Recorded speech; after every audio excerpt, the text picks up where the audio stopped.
Es un buen momento para hacer un balance de dónde está la democracia. En nuestra región la democracia realmente está en problemas, y en problemas serios. Y es bueno que tengamos conciencia de eso. La primera agresión que define el panel, que el panel pide definir, es la agresión de lo que se ha llamado el castrochavismo. Es un término que está instalado, fue mencionado recién por Beatriz, mucha gente lo usa, que es una cierta mutación del castrismo. Pensemos que la izquierda marxista en nuestra región repudiaba a los movimientos populistas, repudiaba lo que expresaba el populismo. Eso hasta esta alianza entre Fidel Castro y Hugo Chávez en 2002-2003, que permitió esta suerte de mutación, de fusión entre castrismo y chavismo.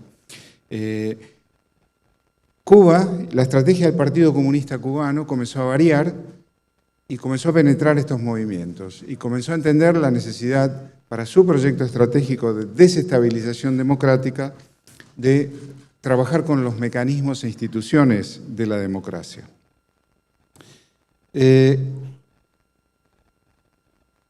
No solo ocurrió esta desestabilización, sino que esta desestabilización a partir de ese momento tuvo recursos, como jamás antes. Tuvo recursos de petróleo y con un petróleo por encima de los $100 el barril. Todo lo cual derivó en formas de corrupción jamás vistas y derivó en el ingreso del crimen organizado en la política de nuestras sociedades.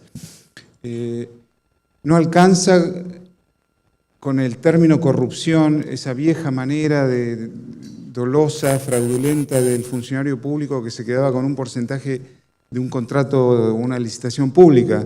No alcanza ese término a capturar las implicancias del ingreso del crimen organizado en la política, al punto que es un actor político en nuestros sistemas de hoy. México ha señalado el camino, desgraciadamente, hay que decirlo.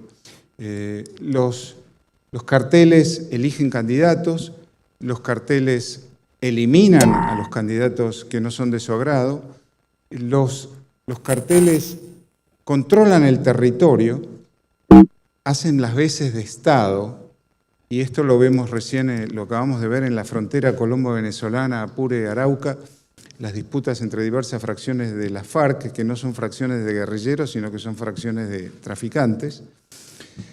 Y, finalmente, financia las campañas, por definición. En ese escenario no hay justicia, es crimen con impunidad. Venezuela es el caso paradigmático.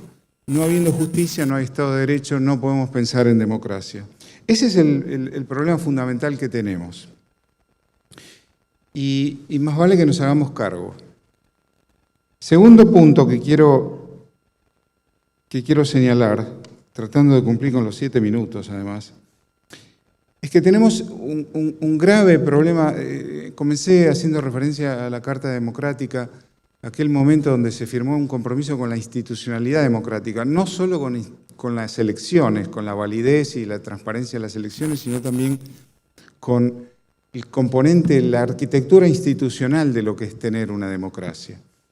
En ese sentido, la democracia es un método, decía algún autor clásico, para llegar al poder y también un método acerca de cómo ejercerlo una vez allí. Una vez arribado a ese lugar, llegar por medio del voto, justo, libre y creíble y bien contado, que no es lo que tenemos todo el tiempo, pero una vez allí, ¿cómo ejercer ese poder? ¿Cómo usarlo? En lo segundo, yo creo que tal vez sea más importante que lo primero. Y seguimos conversando, discutiendo y peleándonos en la región sobre si la construcción de una mayoría electoral, por definición siempre temporaria, permite el abuso y el avasallamiento del componente institucional que necesariamente requiere de una estructura constitucional que separa poderes, otorga derechos y garantías y protege a los individuos.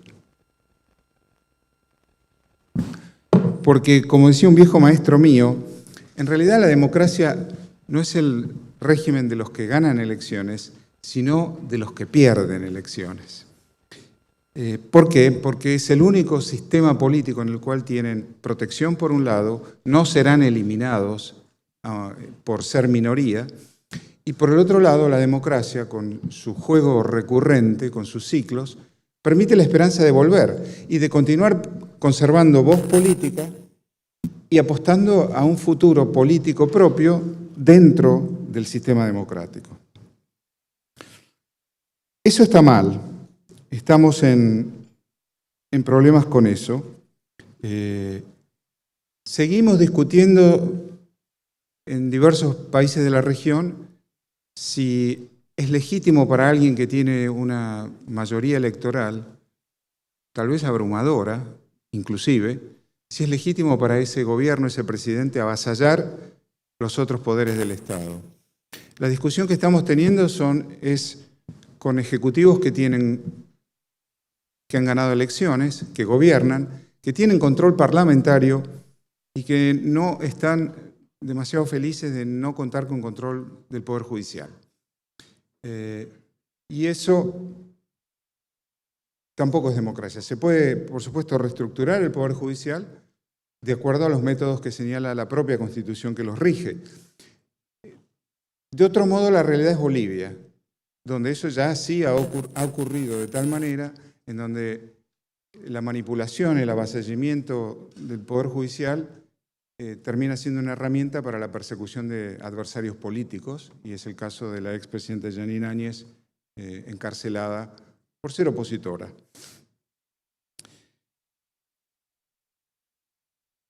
Vulnerar la separación de poderes es el camino de la autocracia por definición.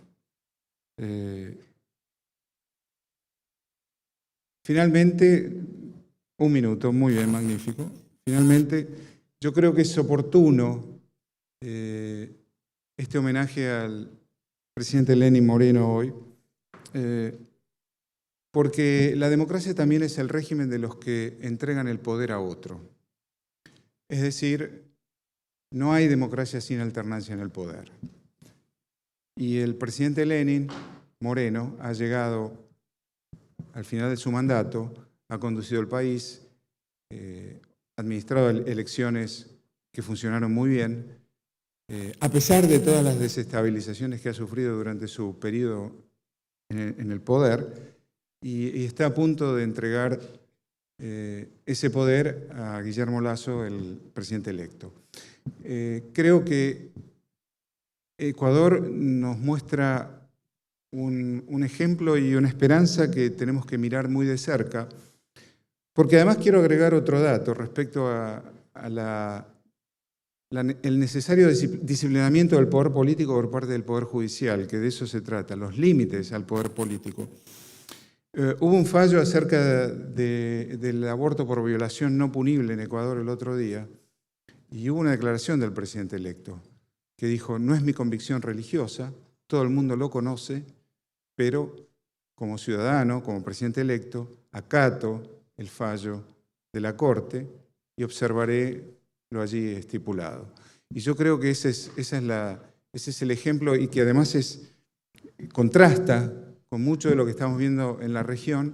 Es el ejemplo de cómo se construye un sistema democrático, no ya para uno, sino para generaciones futuras también. Muchas gracias.